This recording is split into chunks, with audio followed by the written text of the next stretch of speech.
Okay, introduce yourself. हाँ. My name is Ajay Kumar. I belong to Haryana. I have passed my 10th and 12th from HBSC and graduation from MDU Rohtak, BPEd from RTM University, Nagpur, Maharashtra. My sports specialization is Kabaddi. My strengths are I am quick learner and have strong communication skills. My hobbies are watching movie and listening to Netflix. As a guest teacher in DOE. During these 5 years, 3 students have participated in national in 400 meter and 800 meter race and got silver and bronze medal. That's all about me. Thank you, sir. Ajay sir, एक चीज मैं पूछना चाह रहा था कि अभी India में जो कबड्डी का कंडीशन है, हम सबको पता है, तो मुझे ये बताइए कि अगर आपको कबड्डी का कंडीशन सुधारने की जरूरत हो, मतलब आपके हाथ में ये हो कि मुझे इंडिया में कबड्डी जिस तरीके से क्रिकेट फेमस है या और भी गेम्स अभी बैडमिंटन वगैरह फेमस हो रहा है, पहले तो ये मुझे बताइए कि कबड्डी का उस लेवल तक का पहुंचने का रीजन, नहीं पहुंच पाने का रीजन क्या है, और उसको सुधारने के लिए आप क्या करना चाहेंगे एज मतलब एक तो एज ए स्पोर्ट्समैन, और अगर आप किसी एक ऑर्गेनाइजेशन का आपको हेड बनाया जाए तो आप क्या करना चाहेंगे, क्या ऐसे कदम उठा सकते हैं जिससे कबड्डी का स्तर सुधारा जा सके? Sir, I am comfortable in Hindi than English, so may I answer it in Hindi? बिल्कुल बिल्कुल बिल्कुल, हाँ बिल्कुल सर. सर, इस समय इंडिया की जो पोजीशन है वर्ल्ड में कबड्डी की, वो प्रथम स्थान पर है और हमारे जितने भी प्लेयर्स हैं उनकी रेड के अंदर भी पोजीशन वर्ल्ड में नंबर 10 तक हमारे ही रेडर हैं सभी। और अगर हम डिफेंस की बात करते हैं तो जितने भी कैचर हैं हमारे, वो अगर वर्ल्ड रैंकिंग के अंदर 10th पोजीशन होती है, वहां तक सभी जो कैचर हैं वो इंडिया से ही है। तो मैं ये सोचता हूँ कि इंडिया का जो कबड्डी का लेवल है इस समय पूरे विश्व के अंदर वो सबसे हाईएस्ट है। हाँ, हाईएस्ट है वर्ल्ड लेवल पे।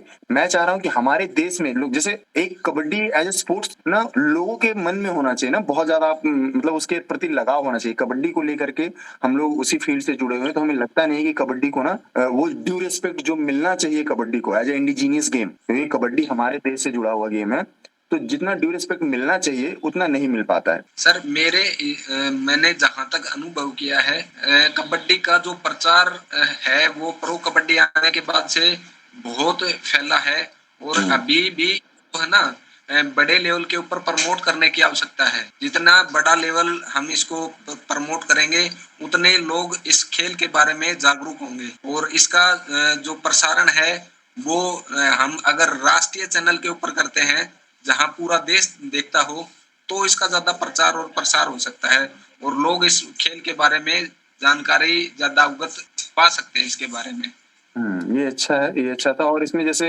इंसेंटिव्स भी बहुत इंपॉर्टेंट है। प्रचार प्रसार तो बहुत सारी चीजों का हो रहा है, लेकिन प्लेयर इन्वॉल्व कब होगा? जब इंसेंटिव्स मिलेंगे, रिवॉर्ड्स मिलेंगे। तो जैसे प्रो कबड्डी आपने बताया, अभी जैसे जैसे मॉनेटरी चीजें जहां इन्वॉल्व होगी, लोग अट्रैक्ट होंगे उसकी तरफ।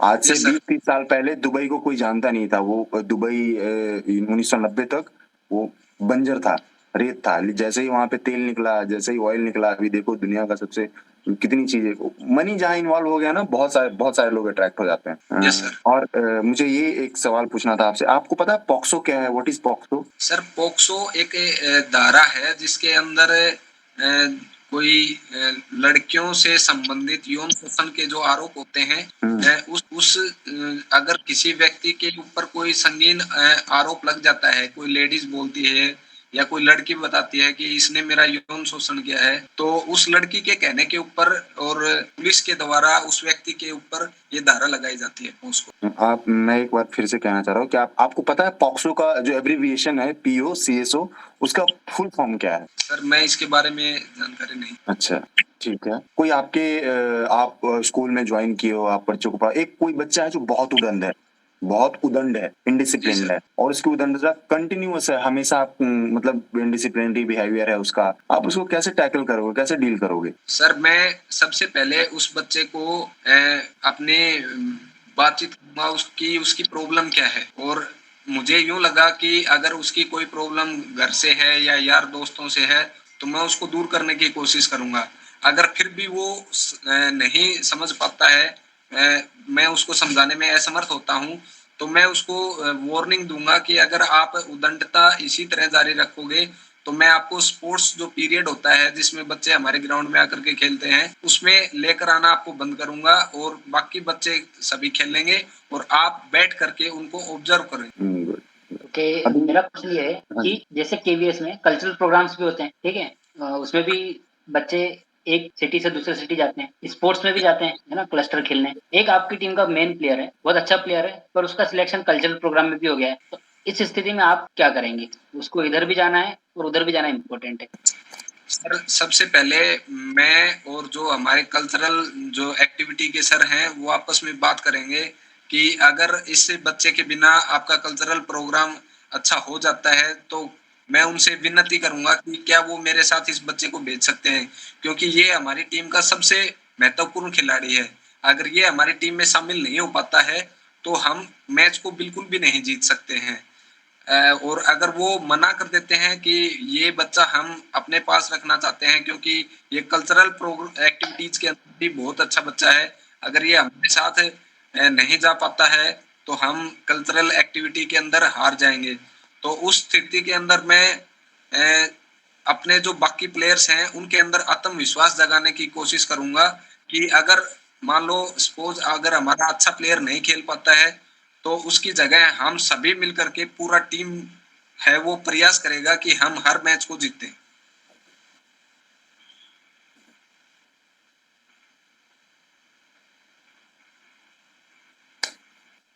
राहुल सर, जी सर।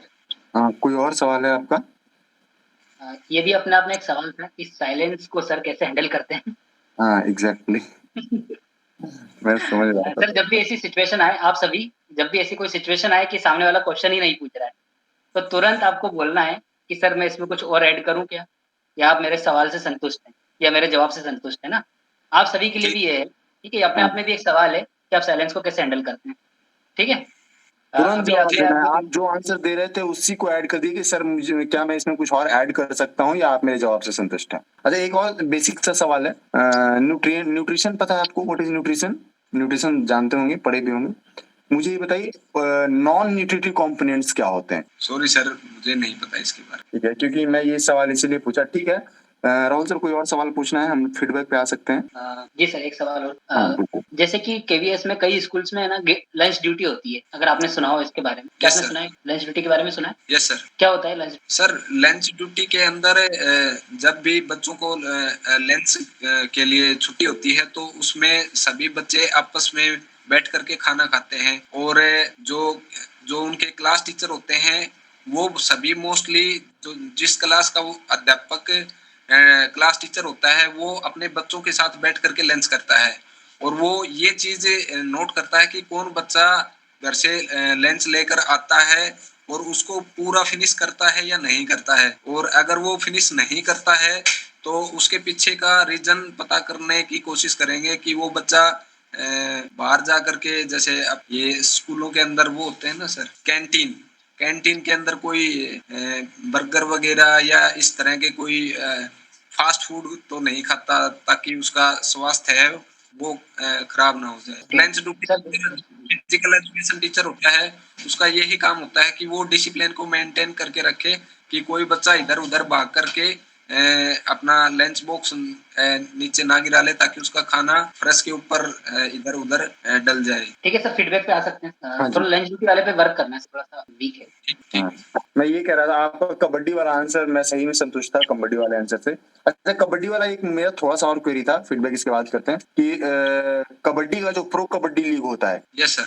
और जो इंटरनेशनल मैचेस होते हैं, यस सर। उन दोनों के मतलब कोई डिफरेंस है, कोई रूल्स वगैरह, या कोई जैसे अभी क्रिकेट में हमारा इम्पैक्ट प्लेयर आ रखा है आईपीएल में, इंटरनेशनल में ये रूल नहीं है, तो कोई ऐसा कोई है, कोई बदलाव है दोनों के रूल्स में? हाँ सर है। जो कबड्डी के अंदर सुपर टैकल होता है वो इंटरनेशनल कबड्डी के जो रूल्स होते हैं ना उनमें सुपर टैकल नहीं होता sir. Okay okay, thank you. मुझे मतलब मैं यही जानना चाह रहा था। अच्छा, अब उस पे आते हैं। कबड्डी वाला आपका नॉलेज बहुत बढ़िया था सर, मुझे मैं संतुष्ट था उससे। पॉक्सो वाले में थोड़ा आपको काम करने की जरूरत है, क्योंकि पॉक्सो बहुत इंपॉर्टेंट है, क्योंकि फिजिकल एजुकेशन टीचर्स पे ना हमेशा ये लांछन लगते रहते हैं। और POCSO prevention of childrens from sexual offence है, यस सर। तो चिल्ड्रन है उसमें, बड़ी महिलाओं वाला तो सेक्सुअल ऑफेंस अलग चीज है। अच्छा तो अच्छा। पॉक्सो सिर्फ चिल्ड्रन के लिए और सिर्फ लड़कियों के केस में नहीं है। अगर मेल बच्चा, अगर लड़का है, बच्चा है, किड है, वो भी लगा सकता है। और सिर्फ ऐसा नहीं कि लड़का मेल टीचर पे लगा सकता है या फीमेल टीचर पे लगा सकता है, कोई बच्चा लड़की और लड़की किसी पे भी लगा सकता है अगर वो बच्चा है तो फिजिकल एजुकेशन टीचर को ये बहुत समझदारी से करना होता है, क्योंकि बहुत सारे केस होते हैं, कभी कभी हम बच्चे को मजाक में उठा लेते हैं या पीठ पे हाथ डाल देते हैं, तो ये बहुत सेंसिटिव केस है, खास करके केवीएस में। ठीक है सर। तो इसीलिए मैंने इस चीज को, तो आप पॉक्सो के बारे में थोड़ी और जानकारी इकट्ठा कर लीजिएगा कि सर हो मैं सकता है। नॉलेज वो ब्रजभूषण के ऊपर जो अभी लगा है ना पोस्को एक्ट, हाँ, बस उसी से कुछ सुना था इसके बारे में, अदरवाइज मैंने पहले ब्रजभूषण ही। के ऊपर पॉक्सो लगा है। पॉक्सो तो पॉक्सो टीन टीन मतलब वो होना चाहिए, छोटे बच्चे होने चाहिए, 18 साल से कम के जो बच्चे होंगे उसके उनका। ऊपर जो यस सर, एक लड़की 18 साल से कम है उसमें। सर 18 साल से अच्छा, कम वाली भी अंडर 16। अच्छा हाँ, तभी तभी सर मेरा ठीक है। थोड़ा सा फीडबैक है। हाँ। जैसे एक आपका तकिया कलाम कह सकते हैं, एक वर्ड है ठीक है सर वाला, है ना, तो कुछ चीजों में अवॉइड कर दीजिए, ऐसे कर ठीक। ऐसे कर दीजिए, ये देखिए। तो आपको, आप कभी बात करते हो ना तो आप उसको नोटिस करना है ना कि ठीक है करके आप, जैसे सर ने एक वर्ड बोला, आपने तुरंत ठीक है ओके, वर्ड चेंज कर दीजिए, या जरूरी नहीं है हर बार बोलना, ठीक सिंबॉलिक सर। बात। और दूसरा है, आपका इंटरव्यू ना सर दूसरे क्वेश्चन में खत्म हो गया था, मतलब रिजेक्शन की तरफ। जैसे ही सर ने क्वेश्चन पूछा कबड्डी का और आपने परमिशन मांगी हिंदी में बोलने की, है ना, हाँ सर। सर ने ऑलरेडी हिंदी में ही क्वेश्चन पूछा था, आपको परमिशन की क्या जरूरत थी उसमें? या तो याद करके आए, तुरंत पकड़ा जाओगे ऐसे में कि मुझे इंट्रोडक्शन देना है और दूसरे नंबर पर मुझे ये बोलना है, चाहे सामने वाला कुछ भी पूछे। Okay sir. उस चीज को प्रेजेंस ऑफ माइंड वहाँ पे अब्सेंट। जिस लैंग्वेज में वो क्वेश्चन पूछे ना आप उसी में जवाब दे दी। अगर ओके वो सर। आप कंफर्टेबल नहीं होंगे तो आपको खुद बोल देंगे कि नहीं ठीक है आप थोड़ा सा इंग्लिश में बोलिए, जो भी है। अगर बोले कि आप ज्यादा हिंदी में बोल रहे हो तो वो खुद ही इंग्लिश में सवाल पूछ देंगे, ज्यादा इंग्लिश में बोल रहे हो तो खुद ही हिंदी में सवाल पूछ देंगे। तो थोड़ा सा इस चीज का ध्यान रखिए, किसी भी मतलब लैंग्वेज बैरियर नहीं होना चाहिए आपका वहां पे। आपको अपनी तरफ से उनको फील नहीं कराना है कि you are having short hand in particular language, ऐसा नहीं होना चाहिए। पर वो थोड़ा मुझे थोड़ा सा अजीब सा लगा है ना, क्योंकि हाँ। सर ने ऑलरेडी हिंदी में ही पूछा और आप फिर भी परमिशन, वो ऐसा लगा जैसे याद करके आए हो। हाँ वही एग्जैक्टली। और कोई और फीडबैक वैसा राहुल सर? ठीक है सर, बाकी कोई प्रॉब्लम नहीं। और थोड़ा सा सर फ्लुएंसी के बारे। हाँ थोड़ा सा फ्लुएंसी पे है यार, ये फिजिकल एजुकेशन वाले ना हमारे लोगों के साथ ये थोड़ा सा दिक्कत है, हम ग्राउंड में इतना समय बिताते हैं ना कि थोड़ा सा वो वाला पार्ट छूटा रह जाता है। धीरे धीरे काम करते करते वो डेवलप हो जाता है, लेकिन ये समझते नहीं है वहाँ पे, तो हम उनको मौका नहीं देना चाहते हैं, इसलिए हम थोड़ा सा पहले से ही काम करके जाएंगे तो बेहतर होगा। Okay sir.